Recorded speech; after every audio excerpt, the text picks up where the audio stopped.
I'm in agreement with the mayor's proposal.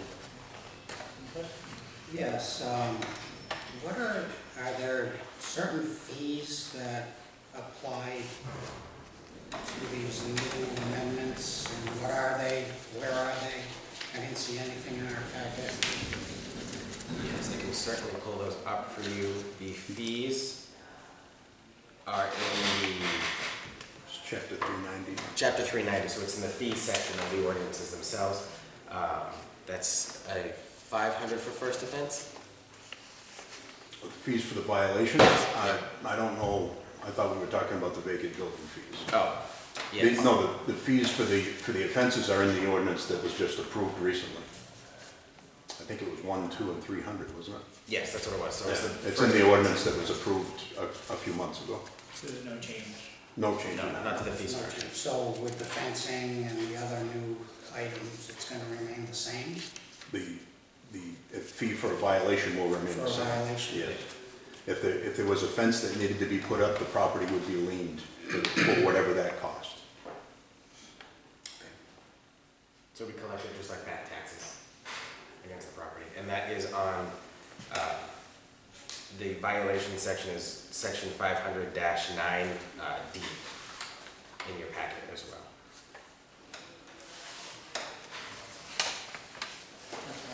No question.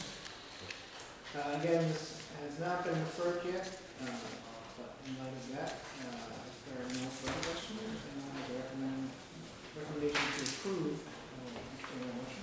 Make a motion to approve number 10680. Second. Motion by Councilor Harder, second by Councilor Loon to recommend approval of ordinance to amend the Code of the City of Gardner, Chapter 500, entitled nuisances being available in related buildings. All in favor? Aye. Aye, opposed? That motion carries. Item 10681, an ordinance to amend the Code of the City of Gardner, Chapter 330, entitled Bicycles and Play Vehicles by adding a new Article 3 to be entitled Shareable Dockless Mobility Devices, which article provides for the definition of shareable dockless mobility devices, licensing and operation requirements, regulatory authority, and enforcement. Thank you, Mr. Chairman. This is an odd one, and I'll be the first to admit that the Commonwealth had recently approved, for lack of a better term, motorized scooters that you can just go up and connect to your cell phone, and the motor kicks in on the scooter, and it's like a razor scooter, a stand-up one, as a approved vehicle in the Commonwealth, and approve them for private sale. So this is there is a company that is interested in opening up in the city. They do have to meet regular zoning requirements. They do have to meet regular requirements as if any other business has to open up here in the city. However, it's something that the Commonwealth has approved, so they are set for private sale, so residents could purchase them and have them at their own homes and things like that nature. So we just want to make sure that when they do get to Gardner, we have the enforcement, the regulations, the things like that in place to make sure that the operators of these devices do operate them in a safe manner, and that they don't become a further nuisance in the city by just having them scattered around, because there is nothing you can do to even stop this business from coming in if we were looking at doing it, because it is a private business that operates like any other business that's there. So this is something that is coming. It's a matter of when it does come. We're looking to make sure that it does operate in a safe manner. The reason why it's not, the ordinance has it listed as a shareable mobility device and not a motorized scooter is that there is state law that governs motorized scooters, but it specifically defines those as a scooter for someone who has a handicap accessibility issue, like you see at a grocery store where you can sit down and roll that way. Those require turn signals, those require certain specificities for that type of a scooter alone, but since state law defines that as a motorized scooter, they had to come up with a different word for these devices. So that's shareable dockless mobility device. It's because it's a chargeable, but it doesn't have a specific docking place, and it could be something that if a company like Bird were to come in, it's something that people could rent. So that's where the shareable comes in. Yeah, when I first saw this, shared dockless mobility devices, I thought it was like a mobile phone or something. Yeah. Really? Who came up with that? Yeah. The question I have, the mayor points out that it could be private, that could come in anyways. but I would imagine it requires approval from police department or the city council or something. But $1,000 a year for 100 devices, how much will it cost the police to police these vehicles? Well, I think that it will, how many, first of all. Yeah, I think we need an enforcement piece before we approve. They're coming one way or another. We just need an enforcement piece. It's kind of, we don't know yet. We just don't know how many are going to come. That's the issue. And to go off of that too, if I may, Counselor, this is something that with the absence of a regulation, they can have an unlimited number of these devices in the city. So the regulations at least help us say, you know, we know you're going to have at least, or at most this amount under this payment scale, and anything more than that you pay extra as a way to help control how many they have here, so they're not scattered throughout the city just kind of sitting there. And that's something that's allowed only if a regulation is in place on our local books per the state regulations. The next question I have, it says the cemetery is off limits. Why? That's something that was in the sample ordinance that was provided to us. We can certainly change that. I have nothing opposed to that. I just figured people didn't want people taking joyrides to a funeral that was going on at the same time. That's certainly something, if that needs to come out, I've got no issues with that. That was just a recommendation on the sample that was given to us. Right, I'm opposed to that, and I think they're electric, it's quiet, it's not like it's a motor, well, heck, Harley Davidson can go through the cemetery, and we're eliminating these electric vehicles to go through the, I think it's done. The next thing, if left in an appropriate area, DPW would remove and charge a fee. What is the fee gonna be? The fee, I believe, is set in here. Oh, excuse me, no, the fee is the cost of the gas mileage per, that's in this another section of the ordinances, that's in chapter 390 as well. That's if we have to pick up a bicycle, if we have to pick up any other type of vehicle that's already in there that we charge and lien, just like we do if we had to put the fence up like it's in the other ordinance there. That's all under our nuisance code. So if we, basically the IRS sets the gas rate that we can charge the cost of moving the vehicle to basically the DPW yard to impound it while someone comes to pick it up. Well, surely there's gonna be a cost for labor, I don't disagree. I'm just going by what the ordinances say. so we should amend that and change that, in my opinion. I need more time on this, Mr. Chair.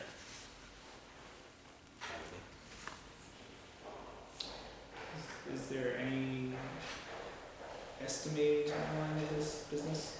I expect the private business to be opening up sometime in June, where it takes 2 votes of the full council. We can certainly do what we can, but I understand it is something new. And I was expecting a lot of questions on it, to be honest, because I had a lot of questions when I heard that this was adopted as an approved vehicle in the state. But again, this is just based off of the sample ordinance that was provided to us. So it's one of those toss-ups of when they open versus when we can get this done, but we do have questions. Sure. You know, the future is here and this is what happens. But last week I was driving through the downtown area of Gardner, and there was just a bicycle and the guy has a motor on it. He was going right down the center lane and he almost hit an 18-wheeler. And the guy's laying on his horn, and this guy's just on his merry way. So I'm sure we'll have some problems. We will.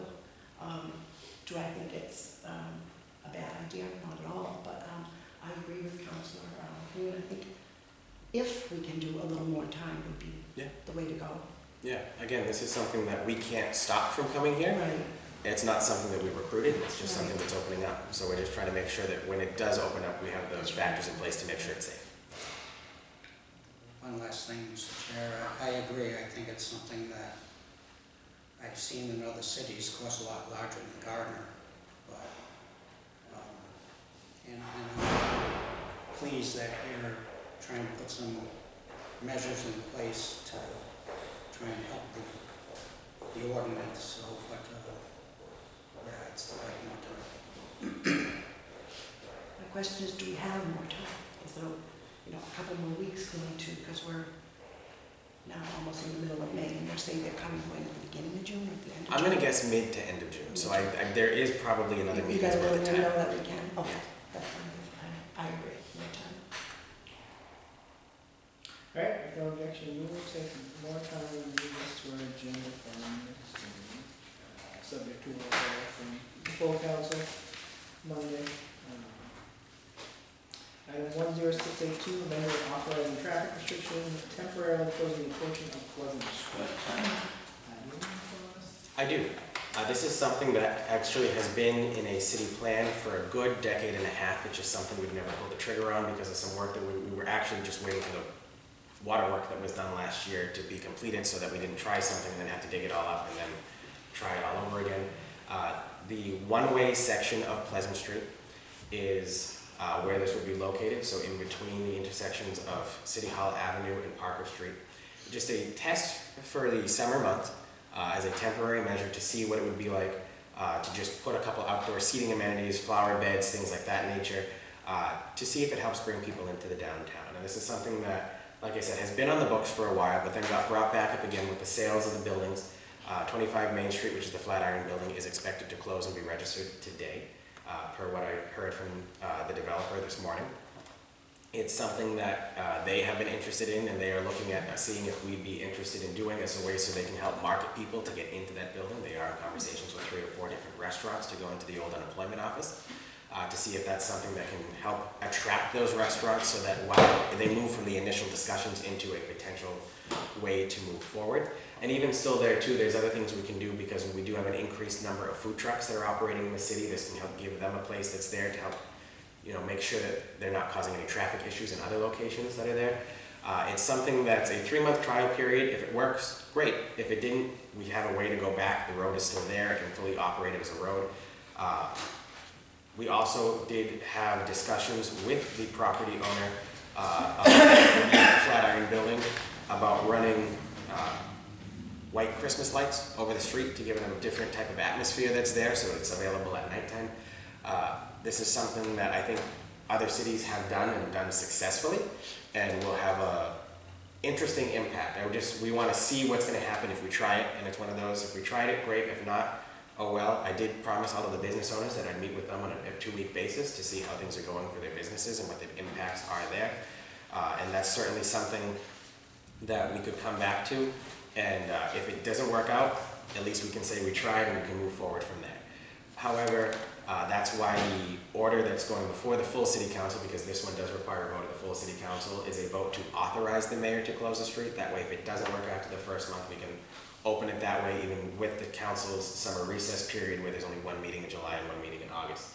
The planned time frame is June 20th.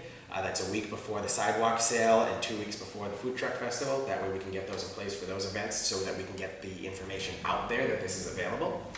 And we can certainly, after those, try different ways to try to promote that area to see if this is something that could help improve our downtown during the summer months.